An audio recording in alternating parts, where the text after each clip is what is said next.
waxbarashada iyo ay si gaar ah ula hadlaysaa saakay waalidiinta macallimiinta maamulada dugsiyada iyo dhammaan ardayda Soomaaliyeed meel kasta ay joogaan sida ka warqabtaan cudurka COVID-19 saameyn aad u weyn ayuu adduunka oo dhan ku yeeshay annagana kama duwanin khaasatan bahda waxbarashada ee dalka Soomaaliya saameyn aad u ballaaran ayuu nagu yeeshay waxaad la socotaan iskuulaadku hadda muddo 20 cishaa ay xiran yihiin ujeedada iskuulaadku xiraayeen waxay ahayd in cudurka faafkiisa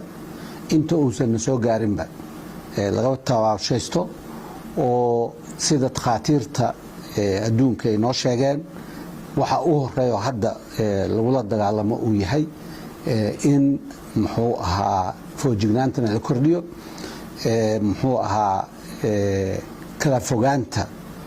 dadkuna aad loogu dadaalo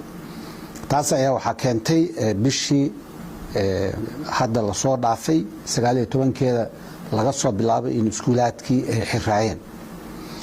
waxaad la socotaan in aan ku jirno waqtigii sanad dugsiyeedku oo gabagabada joogay oo dhamaadka ahaa marka hadday marsaa tahay in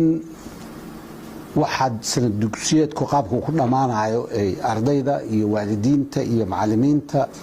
iyo maamulada dugsiyada iyo dalladaha dhammaan ay u caddahay waa habboon tahay sidoo kale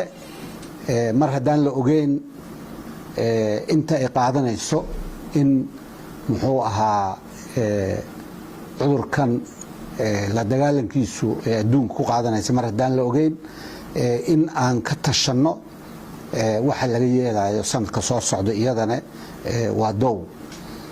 wasaaradda waxbarashada iyadoo waxaasoo dhan muxuu ahaa tixgelinayso wadatashi ballaaranna la samaysay dalladaha iyo maamul goboleedyada waxa ay soo jeedinaysaa marka hore in sanad dugsiyeedkii 2019 2020 la soo afjaro iyadoo lagu salaynayo qiimeynta ardadu lagu qiimeeyay wixii ka horeeyay 19 Maarso sanadkan arday walba wixii markaa qiimeyntii